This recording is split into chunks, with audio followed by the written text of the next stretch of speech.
আর একটু বড় গোছের তালগুলো সেগুলো ছিল 350 টাকা। কি ভাল লাগছে দেখ। এখন টাইম হচ্ছে 9:11।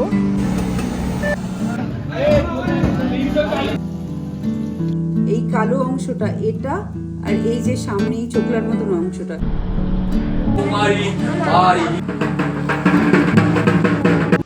High, good morning. কালকে ফেসবুক স্ক্রোল করছি, কালকে নন্দ উৎসব গেছে। তোমাদের যারা যারা জন্মাষ্টমী করেছো তাদের অনেক অনেক শুভেচ্ছা। বেশ ভালো করে হয়তো পুজো হয়ে গেছে তোমাদের সবার।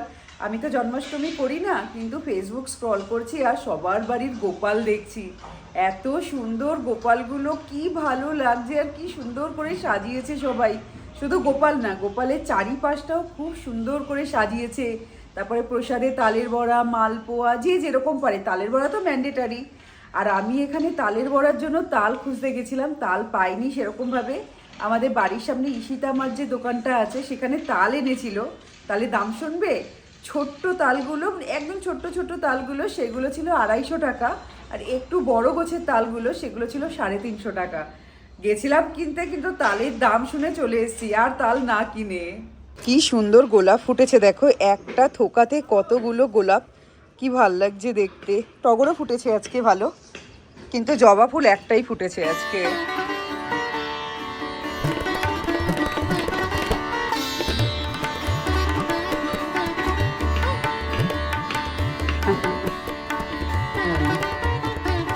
আজকে সকালে ঘুম থেকে উঠেছি, উঠতে ইচ্ছে করছে না, এত ঠান্ডা ঠান্ডা ওয়েদার। এখন টাইম হচ্ছে 9:11, 9:11 বাজে, কিন্তু তোমার ওয়েদার দেখলে একদম মনে হচ্ছে না ঠান্ডা লাগছে। বাইকে যাচ্ছি, মনে হচ্ছে গায়ে একটা কিছু হালকা পাতলা দিয়ে নিই, এরকম ঠান্ডা ঠান্ডা ওয়েদার। আর সকালের ব্রেকফাস্টে পোহা খাবো বলে এসেছি, আজকে পোহার দোকান বন্ধ। তো ব্রেকফাস্টে আজকে পোহা হবে না, ডোসা খাবো, মানে পোহা না থাকলে ডোসা। তো এখন ডোসাওয়ালার কাছে যাবো, ডোসাওয়ালা মনে হচ্ছে খোলা আছে। খিদেও পেয়েছে, 9টা বেজে গেছে। উঠেছি একটু তাড়াতাড়ি, খুব তাড়াতাড়ি উঠিনি, বাট তাও খিদে পেয়ে গেছে। नहीं पकड़े।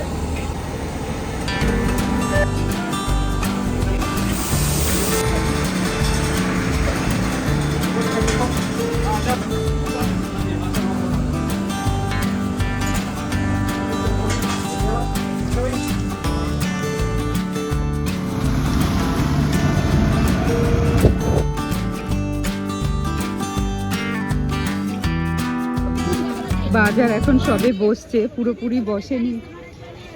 এই হচ্ছে জাস্ট টুকটুক করে শুরু।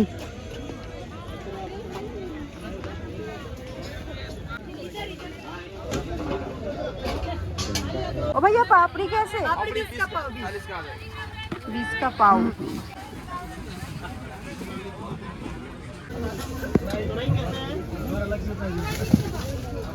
अनार कैसे दिया? 160। কত হলো? 25।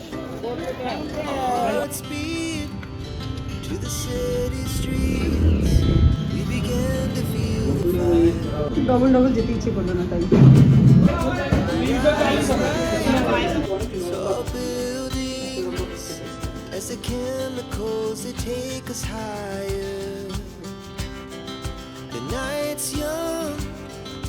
এখানে ছাড়াচ্ছি চিংড়ি মাছ, কুচো চিংড়ি এনেছি। আর এইবার বাজার থেকে মোচা পেয়েছি, মোচা দিয়ে বানানোর জন্য মোচা চিংড়ি করব, তাই চিংড়ি মাছটা নিয়ে এসেছি। আর দেখো কি পেয়েছি, সেটা হচ্ছে ইলিশ। এই ইলিশগুলো দিয়ে ইলিশ ভাপা করব। ইলিশ পেয়েছি বলে আর কোনো মাছ আনিনি, কারণ এই দেখো ইলিশ অলরেডি 4টে ভাগে ভাগ করা আছে, 4 দিনের হয়ে যাবে। আর 1 সপ্তাহের মাছ তো আর কত মাছ আনবো, তার মধ্যে আবার নিরামিষ খাই, আর এটা তো মোচা দিয়ে হবে। আর অভিকে এখন পাঠাচ্ছি মাংস আনতে। আমি তো ইলিশ মাছ দিয়ে খেয়ে নেবো, ও হচ্ছে ইলিশ মাছের একটুখানি খেতে পারবে, খুঁটে খুঁটে খায়, পুরোটা খায় না। তো পুরো মাছটা না খেলে কি আর হয়, সেই জন্য ও একটু ইলিশ মাছ যেটুকু খাবে খাক, আর বাকিটাও চিকেন খাবে। তাই এখনও যাবে মাংস আনতে। তাই আমি মাছটা ছাড়িয়ে ফ্রেশ হয়ে চান ঠান করে নেব, তারপর ইলিশ মাছ দিয়ে জমিয়ে আজকে হবে খাওয়া দুপুরের লাঞ্চ। মাছ ধোয়া কমপ্লিট, বাকি মাছগুলো ফ্রিজে তুলে দিয়েছি। আর এই মাছটায় লবণ হলুদ মাখিয়ে রাখি, তারপরে বাকি কাজ।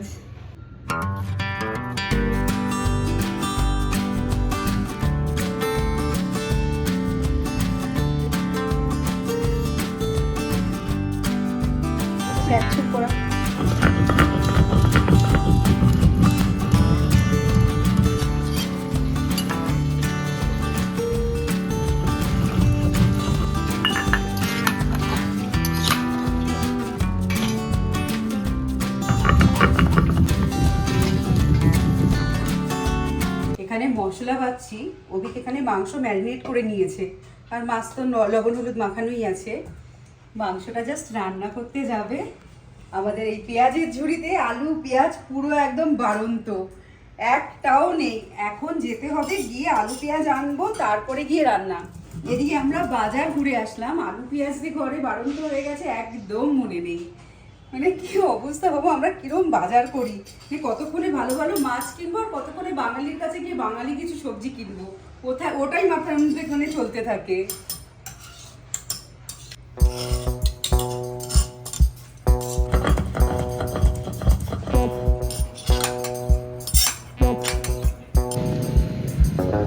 আর আলু कैसे दिया?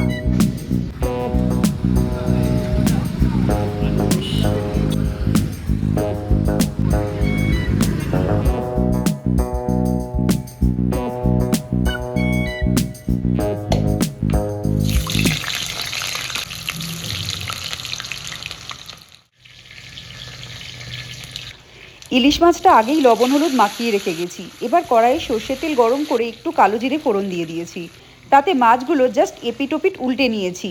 এই রান্নাটা কিন্তু কাঁচা মাছেই ভালো লাগে, কিন্তু আমাদের এখানে এত ফ্রেশ মাছ পাওয়া যায় না বলে আমি জাস্ট একটু সাঁতলে নিয়েছি। এবার কাঁচা লঙ্কা সর্ষে আর জিরে যে বেটে রেখেছিলাম সেটা দিলাম, দিয়ে দিলাম অল্প লবণ হলুদ, আর দিয়ে দেবো 2টো কাঁচা লঙ্কা। ব্যাস, এবার নেড়ে আমি মিডিয়াম ফ্লেমে 15 মিনিট এটা ফুটিয়ে নেব। এদিকে মাংসের ঝোলও তৈরি হয়ে গেছে, আর ওদিকে আমাদের মাছও তৈরি হয়ে গেছে।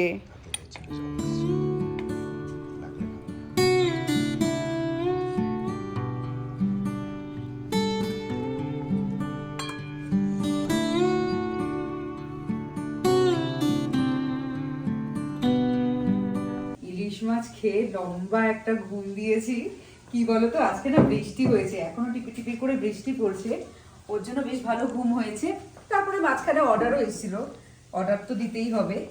আর তোমাদের মোচাটা দেখাই, এই যে একটা মোচা এনেছি। আগে কি হতো বলো তো, মোচা যখনই আনতাম তখনই আগে খেয়ে দেখে আনতাম যে তিতো মোচা না মিষ্টি মোচা। এখন আর মোচা খেয়ে দেখতে হয় না, মোচা তোমার আমি এমনি মানে নিয়ে আসি।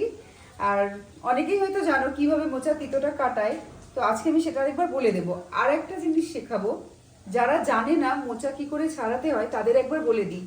মানে এই যে মোচাটা নিতে হবে, এই যে মোচার যে ওপরের খোলাটা, এইটা টানলেই বেরিয়ে আসবে।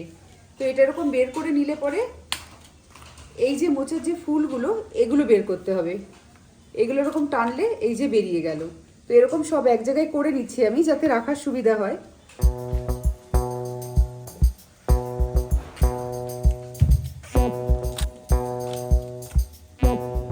তো এইভাবে নিয়ে নিচ্ছি ছুলে ছুলে। এর ভেতরে সাদা একটা জায়গা থাকে, কত দূর নেব ওটা অনেকটা পরে আসবে, তো আগে আগে দেখিয়ে দিই কি করে মোচাটা ছাড়াতে হয়।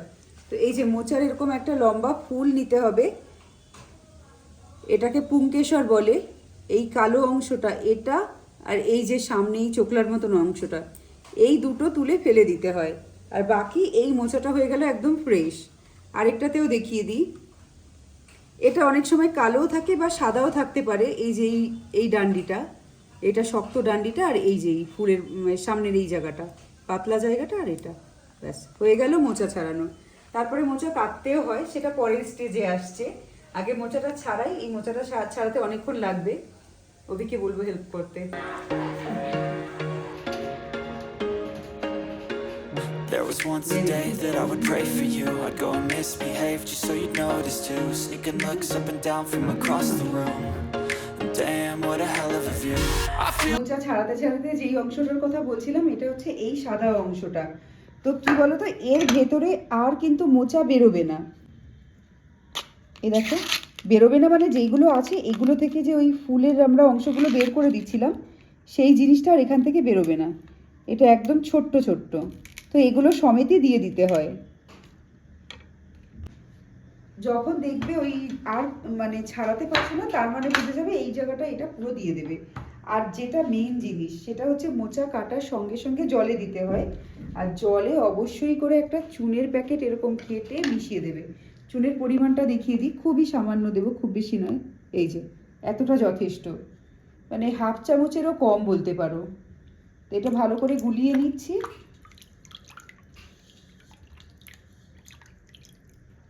তো এই যে জলে ভালো করে গুলিয়ে নিলাম চুনটা। এইবার যেরকম নর্মাল শাক কাটি সেই রকমভাবেই মোচাগুলো টুকরো ছোট্ট ছোট্ট করে কেটে নেব। মোচাগুলো আমি যতটা ছোট ছোট পেরেছি কেটে নিয়েছি, এবার জলে ভিজিয়ে দেব। এইভাবে কিন্তু জলে সারা রাত থাকবে। তারপরে কালকে সকালে যেরকম নর্মাল মোচা ভালো করে কচলে কচলে ধুতে হয়, ধুয়ে নিয়ে তারপর ওটা সিদ্ধ করব নুন জলে, তারপর যেরকম রান্না করে। আর এটাও একবার কাটাটা দেখিয়ে দিই।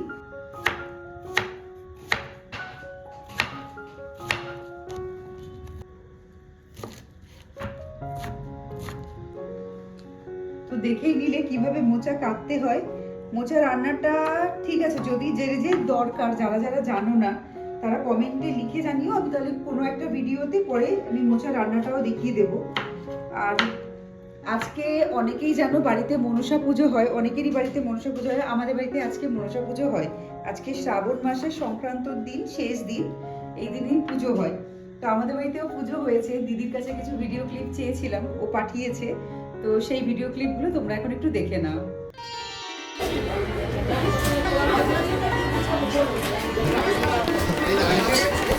ওই ওদের বাড়ি ওদিকে নেবে।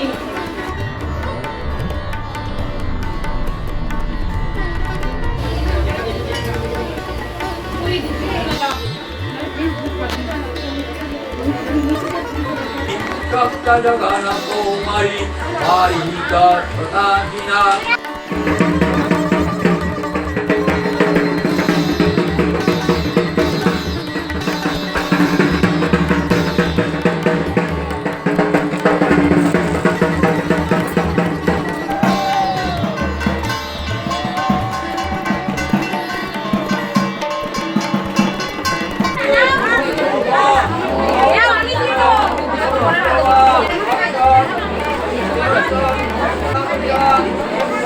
না ওই যে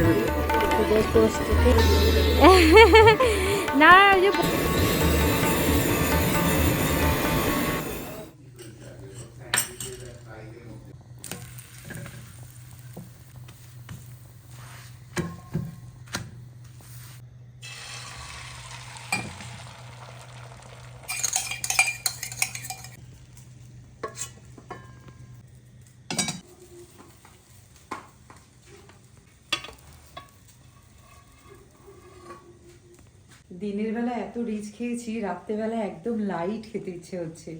তো এর জন্য আলু ভাজা, হালকা তেলে মোছা মোছা পরোটা আর ডিমের অমলেট, এটাই হচ্ছে আজকে আমাদের রাতের ডিনার।